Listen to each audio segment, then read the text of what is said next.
사과밭을 한번 돌아보도록 하겠습니다. 오늘은 명절 당일입니다. 추석은 잘 보내고 계신지요? 어랍쇼? 이거 봐라. 이 시나노인데 시나노를 벌써 수확을 했네요. 시나노 수확을 끝내고 방치를 한 과수원이죠. 방치라는 게 좀 뭐라 그럴까, 아직 덜 익은 거를 덜 딴 건데, 아이고 새 쫓는 저 카바이트 총 쏘는 소리가 들리네요. 근데 여기는 실이 쳐져 있기 때문에 새가 전혀 남은 사과들을 관리를 안 해도 달려들고 있지 않습니다. 그래서 지금 저기 보면 상품 괜찮은데 저거 뭐 하나에 한 5,000원씩은 받고 팔아야 되지 않나요? 괜찮습니다. 실이라는 게 굉장히 많이 새들을 쫓아낼 수 있습니다. 시나노 골드 사과인데 여기 지금 보면 이렇게 중간에 치약 짜놓듯이 하얗게 된 거요. 이거는 뭘까요? 그렇지요. 이거 한번 잘라볼까요? 얍! 잘랐는데 보이려나? 이 옆으로 잘랐어야 되는데, 아무튼 여기 요 알 안에, 여기 안에 알이 있는데 갈색 날개 매미충이 산란을 한 겁니다. 그러면 이 상태에서 이 끝에 있는 이 눈이 내년도에 못 쓰느냐? 그렇진 않습니다. 여기 지금 하나, 둘, 이건 아니고 세 군데 정도 알을 낳았지만 이 상처가 유합되기 때문에 내년에 이 가지 끝에서 꽃이 피고 열매를 다는데 지장은 없는데, 지금 보면 이게 한 뼘, 거의 두 뼘, 50cm 정도 자란 거잖아요. 굳이 뭐 이 끝에 열매를 달을 필요는 없죠. 이 안쪽에 여기다 달아도 되겠죠. 근데 여기도 보면 지금 벌써 이렇게 갈색 날개 매미충 산란한 게 보이잖아요. 그러니 요것도 끝에가 좀 안 좋아질 수도 있겠죠. 저 안에 보면 얘 괜찮고. 그래서 지금 수확을 마쳤더라도 한 10월 10일까지는 방제를 하시는 거를 추천을 해드립니다. 수확을 끝내고 나서 잎이 노랗게 돼서 떨어지는 거는 지극히 생리적인 거고요. 또 꽃이 몇 개씩 이렇게 피는 것도 크게 문제가 되지는 않습니다. 단지 이제 너무 많이 피거나 갑작스럽게 노랗게 돼서 잎이 다 떨어진다 라고 하면 질산고토 등을 살포하시는 게, 보통은 한 4에서 5kg 정도 500리터에 해가지고 살포를 하시면 되겠습니다. 그러면 월동하는 데도 도움이 좋습니다. 여기 보면 지금 이런 거는 괜찮아요. 이제 맛이 들어서 괜찮을 텐데, 지금 여기 보면요, 지금 이게 약간 붉어졌잖아요. 여기 붉은 점 생긴 거는 스트레스로 인한 거고, 그 위에 전반적으로 붉어진 것도 스트레스이기는 한데 상인들이 이러한 사과를 좋아한다라는 거죠. 오히려 잘 익어서 맛있다면서 되게 좋아합니다. 수지가 이 정도 달렸으면 많이 달린 거죠. 잘 달린 거예요. 저는 항상 그 뭐랑 이런 나무를 보면 비교하냐면, 우리가 한 4년이나 5년 정도 나무를 키웠을 때, 그게 다축이라는 걸로 키웠을 때 과연 이만큼의 수량과 품질을 만들어낼 수 있겠느냐, 그런 사람이 또 몇이나 되겠느냐, 이런 생각을 해보게 되죠. 지금 아직 착색이 되기는 하고 있으나 아직은 조금 멀었죠. 근데 아직 한 달 정도 남았으니까 충분히 좋은 사과로 만들어질 것 같고요. 여기 보면은 이제 여기 이렇게 물이 고여 있지 않습니까? 여기 보면 요 물이 고여져 있는 곳에 벌써 보면 열과가 생기고 있죠. 그래서 수분이 많아지면 과일도 연해지고 안에 있는 내용물이 밖으로 빠져나오기도 하고, 가리나 마그네슘이나 이런 것들이 빠져나오기도 하거든요. 그래서 결론적으로는 이렇게 착과 위치가 안 좋은, 지금 이거 보면 딱 보면 얘는 옆으로 있고 얘는 하늘을 보고 있던 거잖아요. 착과 위치가 안 좋은 것들 문제가 될 수 있다. 그래서 적과하실 때에 저런 것들도 좀 고려해 가지고 하실 필요가 있겠습니다. 나무를 밑에서부터 이렇게 살펴보니까 여기에 이런 게 보였어요. 그래서 하나 따볼게요. 얘는 이게 뭐냐, 뭘까요? 그렇죠, 이거는 복숭아 순나방이 가해를 해서 지금 들어가 있는 거죠. 밴드에 보니까 어떤 분이 이 안에 이런 게 있는 줄 모르고 보냈다가 소비자가 벌레가 먹었다면서 반품을 해달라고 했다라고 하시는데, 지금 들어간 지 한 열흘 정도는 됐을 거고요. 모르는 상태에서 보낼 수도 있죠. 이게 지금 한 개 보였거든요. 그래서 다른 데에도 이런 게 있는가를 보시고, 특히 뭐 잎이 닿아 있다거나, 지금 얘는 부패가고요, 닿아 있거나 좀 우거져 있는 저 높은 쪽이다 뭐 이렇다라고 하시면 그거에 맞춰 가지고 선생님들이 좀 방제를 더 좀 꼼꼼히 하셔야 될 필요가 있습니다. 그러면 언제까지 해야 되느냐, 10월 한 10일 정도까지, 그 정도까지는 방제를 꼼꼼히 하시는 게 좋겠습니다. 이게 예전에는 문제가 안 되던 건데 지금 이제 이런 식으로 부패과가 보이기 시작을 하죠. 좀 많아지는 경우도 있는데, 지금 이렇게 점이 생기는 건 이게 그냥 일소 피해에 의해서 생기는 건지 혹은 부패일지 탄저일지 명확하게 단정은 못 지으나 커지지는 않거든요. 얘는 전염성도 없고, 그래서 그냥 반점이라고 하는데, 아리수도 저런 반점이 생기고 뭐 모든 품종에서 생길 수는 있는데 조금 올해 후지에서 좀 많이 생기는 편입니다. 그러니까 이게 이대로만 끝나는 게 아니고요, 저장을 한 다음에 창고 안에서도 생길 수 있기 때문에 조금 더 늦게까지 방제를 하시는 게 좋겠습니다. 여기도 보면 지금 이렇게 되는 거, 이거 순나방 피해입니다. 그러니까는 지금 이 나무에 100개는 아니겠지만 한 7, 80개 달렸을 거예요. 이 전체에. 그 중에서 저렇게 한두 개가 저러면 지금 이 과수원에 나무가 한 800여 주 정도 되는데, 한 나무에 한 개씩 800주에 800개가 생긴다? 그럼 한 10컨테이너 정도 될 거거든요. 금액으로 따지면 꽤 클 수도 있죠. 그래서 방제 늦게까지 꼭 좀 해주시길 부탁드립니다. 이게 이제 가지가 이만큼 이렇게 있었는데 절단을 한 거죠. 그래서 지금 보면 새로운 신초들이 성장을 했고요.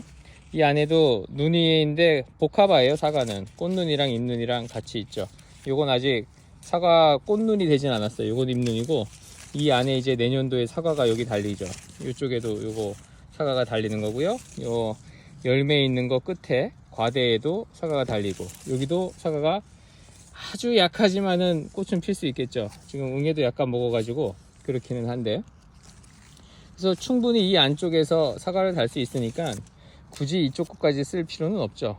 게다가 이게 저 안에 주간이 있고 결과지가 있고 결과의 결과 모지인데, 이게 그러니까는 한번 올라가서 옆으로 나와서 주로 이쪽에 단과지에 이렇게 달아야 되는데, 여기에서 이 가지가 너무 굵어졌으니까 내년도에는 이런 데서 잘라서 들어가서 안쪽으로 좀 집어넣을 수도 있죠. 지네발처럼 만들기 위해서.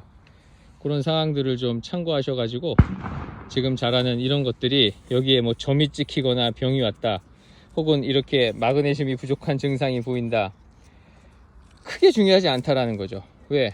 여기 끝에 여기에다가 지금 내년도 꽃눈을 붙일 거는 아니잖아요. 예.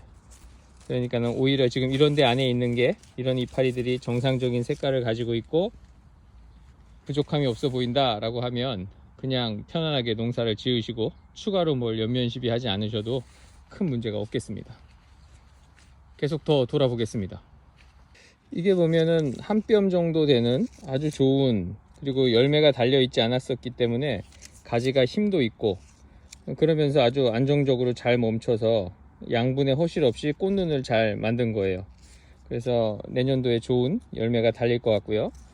여기 보면 이런 거는 전문이 낙엽병이 스스로 이제 치료가 된 거죠. 어떤 분들은 어떤 농약을 살포하고 났더니 말라가지고 이렇게 된다라고 하는데, 이건 지금 시기에 무농약 과수원을 가도 이런 식으로 말라서 구멍이 빵 뚫리는, 이렇게 여기 지금 구멍이 뚫려져 있잖아요. 이렇게 구멍이 빵 뚫리는 이런 거를 보실 수 있는 그런 모습입니다. 설명드리면서 보다 보니까 여기 지금 색깔이 이렇게만 조금 다르잖아요. 그러니까 수정이 될 때 씨방 안에 어떤 것들이 붙느냐에 따라서 저런 식으로 착색이 명확히 구분이 된다라는 겁니다. 그래서 꽃가루도 굉장히 좋은 소질의 꽃가루가 와야 사과의 품질도 좋아진다 라고 보시면 되겠습니다. 이런 게 보이면 이제 우리는 어떻게 해야 될까 라는 겁니다. 이거 하나 따볼까요? 예. 딸 때에는 꼭지가 빠지지 않게 전체를 잘 따주시고요. 이게 보면 이제 부패병이거든요. 견문이 썩은 병이라는 건데, 여기 병원균이 이제 여기에 가게 되면 나무 전체를 동해 피해도 잘 있게 하고 전체가 썩으면서 잘 죽게끔 만드는 그런 견문이 썩은 병이죠. 페인트도 자주 발라야 되고요. 주간에 약재를 잘 묻게끔. 지금 이 가수원 같은 경우에는 풀이 많지 않잖아요. 그래서 SS기에서 노즐만 잘 조절하면 저 밑에 약 묻히는 건 어렵지 않으니까 그렇게라도 해야 됩니다. 이게 묘목에서부터 붙어오기 때문에, 대부분 붙어오기 때문에 굉장히 방지하기가 까다롭더라고요. 지금 이런 게 보이면 얘가 썩기 시작을 하면서 커져 가지고 주변에다가 재감염을 일으키는 경우는 거의 없어요. 그러니까는 추가 방제는 별로 필요 없는데, 그래도 우리는 사과를 저장고에 넣어서 많게는 한 8달 정도는 보관하는 경우도 있으니까 한 10월 10일까지는 계속해서 방제를 해주시는 게 좋겠습니다. 사과 과수원을 이렇게 보면 이게 색이 날 과수원인지 아닌지 알 수 있게 되죠. 지금 보면 이 정도 됐으면 충분히 색이 납니다.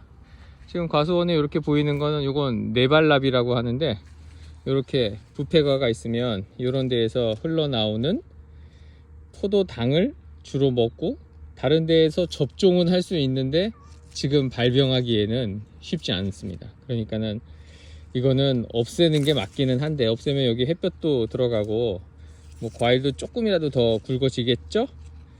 그런데 일일이 뭐 손이 가긴 힘들 테니까 그냥 어느 정도 있으면 그 정도는 좀 용납해도 되는 탄저병 같지는 않은 거구나 라고 보시면 되겠습니다. 저기 위에 보면 지금 뭐 벌이랑 파리랑 붙어 가지고 부패과에서 열심히 먹이 활동을 하고 있고요. 지금 우리가 봄에 사비가 생기든지 혹은 내가 중간에 뭔가를 쳤을 때 사비가 생기면 착색이 되느냐 라고 물어보시는데, 이런 식으로 됩니다. 그러니까는 정품으로 팔기에는 좀 어렵고, 그래도 뭐 맛은 있겠죠. 이것도 지금 거의 배처럼 변해버렸는데 사과입니다. 저기 사비로 다 덮여서 저렇게 된 건데, 그래도 사과 시세라는 거는 알 수가 없어요. 저런 게 2-3천원 갈 때도 있지만, 뭐 납품용으로 8-9천원으로 들어갈 때도 있지만, 어떨 때에는 뭐 5-6만원 갈 때도 있어서 열심히 키우시는 걸 포기하시면 안 됩니다. 이것도 지금 부패가인데요. 손이 가면 제거를 하는 게 맞죠. 그럼 이 안에도 햇볕도 잘 들어가고 좋은데, 손이 안 가면 어쩔 수는 없습니다만, 손 가면 제거해서 얘는 땅에 둬도 그렇게 큰 문제가 생기진 않습니다. 그리고 지금 여기를 수확을 한 자리인데요, 이 열매를 딴 자리인데요, 이 부분이 이제 탄저병, 불안병, 견문이 썩은 병, 줄기 마른 병, 이런 것들이 주로 감염이 됩니다. 이렇게 열매를 똑 하고 따는 경우에는 이 상처가 금방 유합이 되기 때문에 별 문제는 없습니다만, 이걸 뚝 하고 잡아 당겨 가지고 꼭지가 붙어 있는 상태가 되면 문제가 생깁니다. 그러니까는 수확하실 때에 꼭지가 남아 있지 않게 하시고, 혹시라도 꼭지가 붙어 있는 상태가 되었다 라고 하면 겨울에 전정하실 때에 좀 떼어 주시는 게 좋습니다. 이런 거는 번지는 그러한 모습은 아니니까 너무 걱정하지 않으셔도 되겠습니다.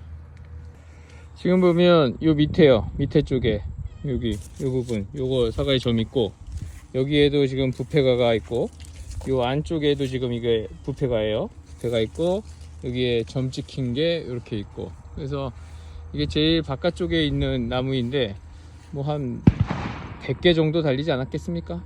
100개를 너무 많이 봤나? 그 중에서 한 4-5개 정도가 지금 벌써 문제가 있죠.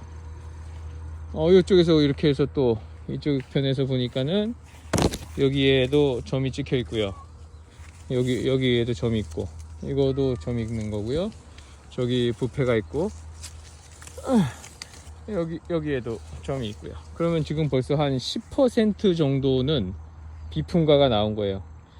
그러니까는 100 컨테이너를 딴다 그러면 그 중에서 한 컨테이너가 아니고 10컨테이너의 기스가 나왔다라는 거죠. 그래서 걔는 남들 정품은 뭐 한 10만원 받을 때 비품으로 이렇게 점 찍히고 그러면 크기에 따라 다르지만 뭐 한 3만원, 안 좋으면 2만원 이렇게 받게 되겠죠.